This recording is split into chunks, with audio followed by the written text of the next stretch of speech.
he thinks differently. He thinks, what can I do to own that competitor? Or, if that doesn't work, what can I do to get rid of that competitor? And I said to him, that's quite aggressive. He said, well, passive aggressive.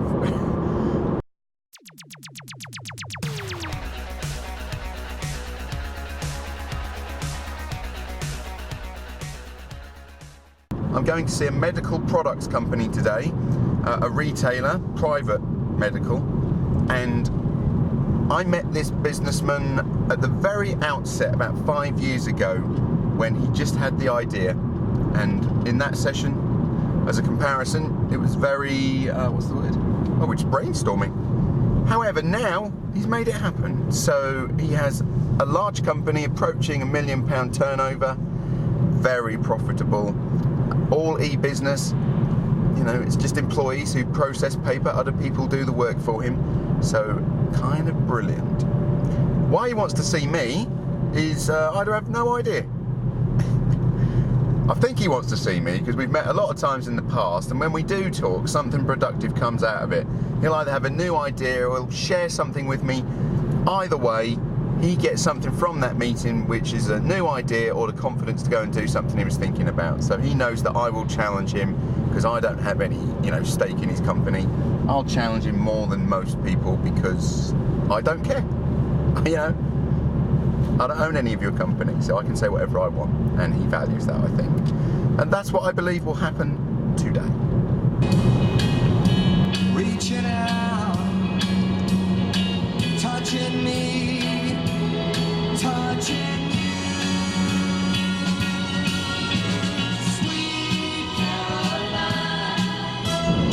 Okay, I've just left the meeting with the medical company and was in two minds not to bother doing the video, if I'm being honest. Mainly because this business person is really on a different level. He doesn't think the same way as the rest of us, not really.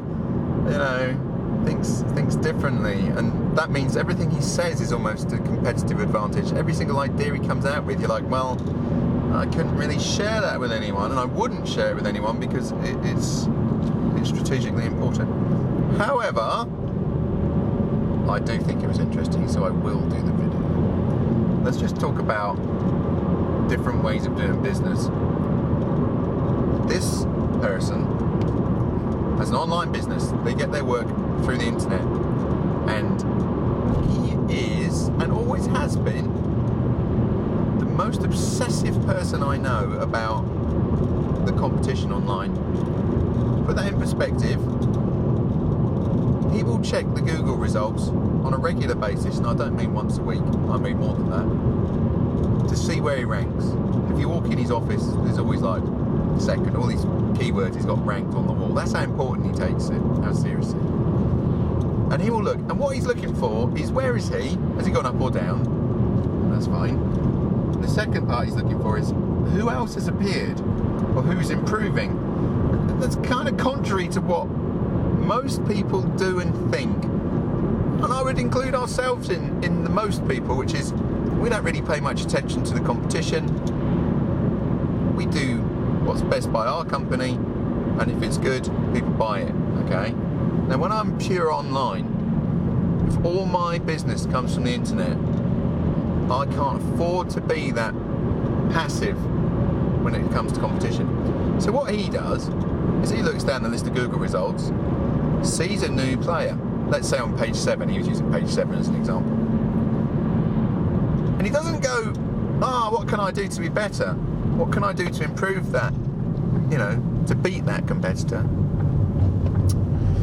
No, he thinks differently. He thinks, what can I do to own that competitor? Or, if that doesn't work, what can I do to get rid of that competitor? And I said to him, that's quite aggressive. He said, well, passive aggressive. I guess. I don't think it is. I think it's very aggressive. But he does it with style. So what he'll do is he'll find out who you are. That's the first thing if he sees you in the list, and that's not an easy thing to do. He knows how to do that. So he'll check company's house, or he'll do some research, and he'll he'll find out who you are and how to contact you.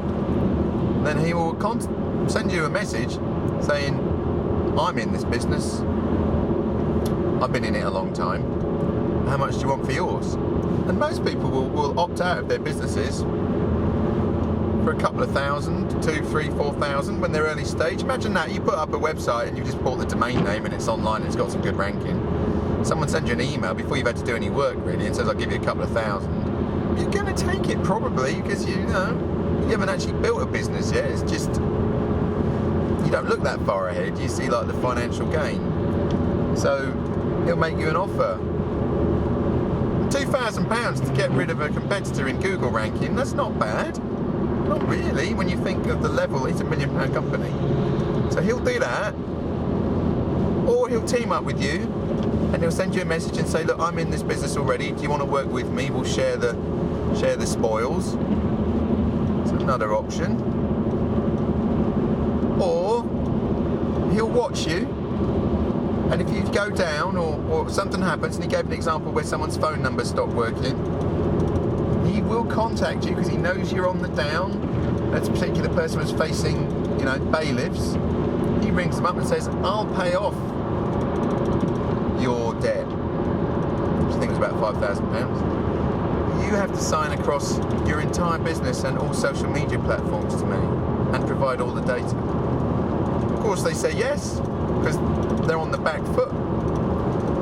Well, he'll do that. So he's still in the kind of I'll help you place, I'll buy you, I'll work with you, or if you're on the back foot, I'll make you an offer you can't refuse.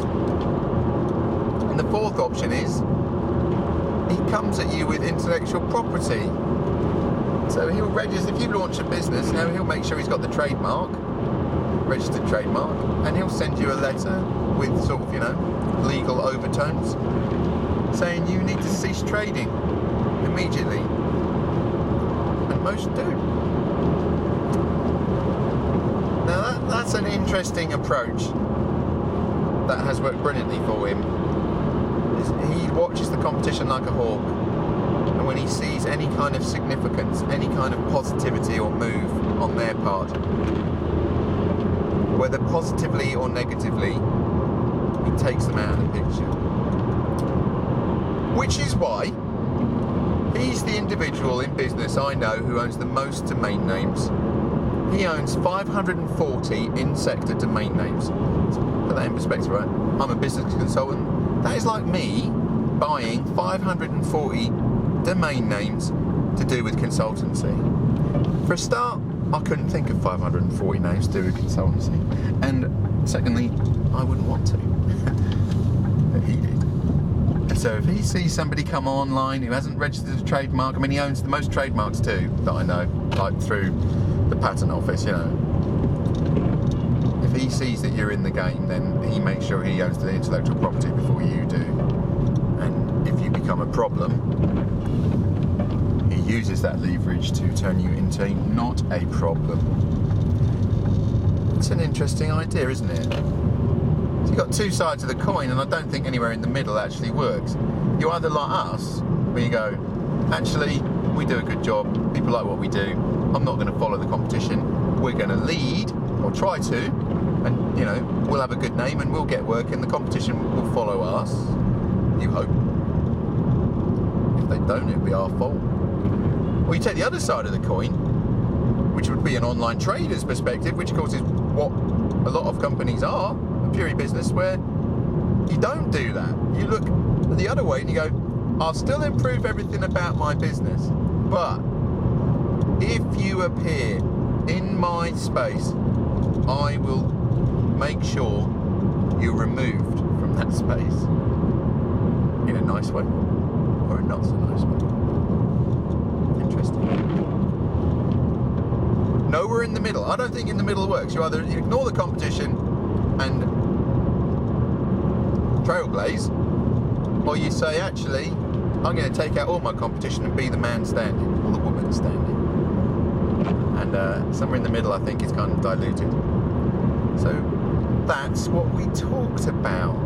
Now, coming back to what I said at the start, what did I do today? I've no idea. Because we drove around in his car, which I don't mind, it's a nice day. And we went and had a coffee in Tesco, which I don't mind, I like coffee. But I did say to him, you're in my list of, 5-10 people who really don't need me. That you know it all, or enough. And, why am I here? And he's very open about it. He says, you're here because you've got a different take on things and, you have ideas. Fine. I'm happy to be here. Yeah. So that's what we did. We talked about a lot of stuff that I cannot tell you. When your mind works like that as an entrepreneur, literally everything that comes out of your mouth is competitive advantage that you couldn't share with someone else. It is. Everything he says, is innovative, which means I won't be telling you. Just as I wouldn't tell anybody else's competitive advantage. However, for a video purpose, very interesting. He has a strategy, which is take out the competition before they become a problem. You can word it differently, but that's what it is. When they become a problem, too late.